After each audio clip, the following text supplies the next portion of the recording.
An Academy Nicholl Fellowships winning screenplay, Willie Francis Must Die Again, is based upon a true story about an innocent 16-year-old African-American teenager who was wrongly convicted of murder in Louisiana and electrocuted via the electric chair in 1946 and again in 1947. The author of this screenplay, Allan Durand, was inspired by his great-uncle, Bertrand de Blanc, who, as his pro bono lawyer, fought the good fight to save the life of Willie Francis.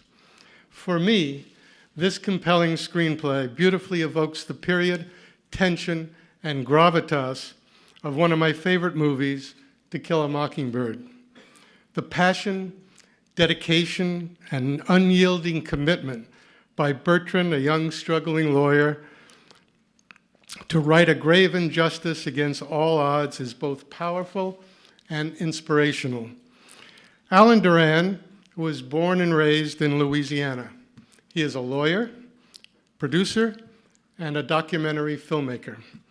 He produced the feature film Bel-Azaire the Cajun, starring Armin Asante and Robert Duvall, which was an official selection at both Sundance and Cannes, as well as receiving a Grammy nomination for Best Soundtrack. And so, having been anointed with this prestigious and well-deserved fellowship, Allan can now proudly add a screenwriter arrow to his quiver of creative skills, making him what I would call a triple threat hyphenate. He is definitely, as Deadline Hollywood might someday write, a writer to watch. I predict a promising writing career lies ahead of him, and I'm confident that this fellowship will help pave the way.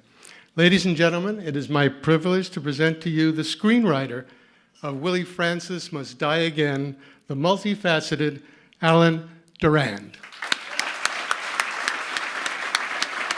Well done. I really appreciate it. Here's your check. And here's your certificate. Thank you very much.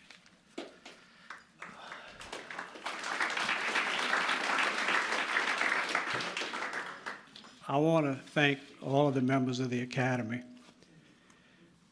And I want to tell you what a thrill it is to be able to say that, not staring into your bathroom mirror.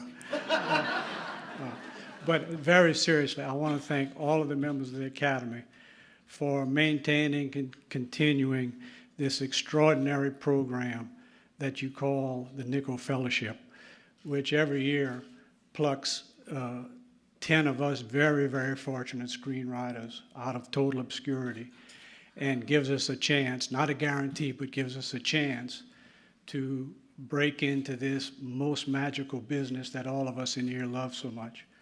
I want, on behalf of myself and the other 10 finalists, to make sure we thank Mr. Shapiro and Dan and all the members of the committee, because this week we got an insight into the hours and hours and days of their very valuable time that they contribute to make this whole process work. And especially all of us finalists want to thank Greg Beal and Joan and Tara and the folks at the Academy that make this whole process work so efficiently and flawlessly. Because you got to realize the 10 of us are so nervous and excited that for Greg, this must be like herding cats all week. But they do it so well, there's never a hiccup, and we're really very thankful to them. My all-time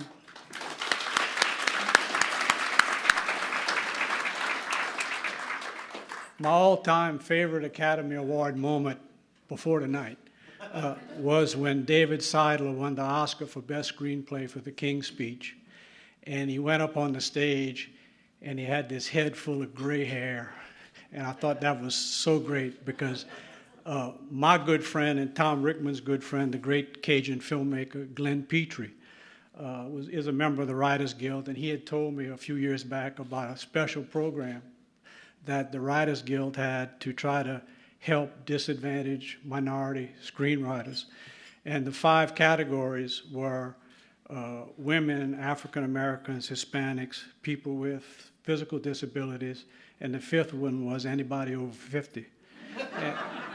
and I'm told that's a true story. And So my question was, I started wondering, when did age and experience become a negative for screenwriters? I mean, when producers and studio executives go to pick a director of photography, is age and experience a negative then? And when they're having a heart attack and they go into the emergency room, do they scream out, "Get me a medical student," and make it a freshman? I mean, at that point, are they looking for that new young talent with a fresh approach? I don't know. I'm just asking the question. I don't know. But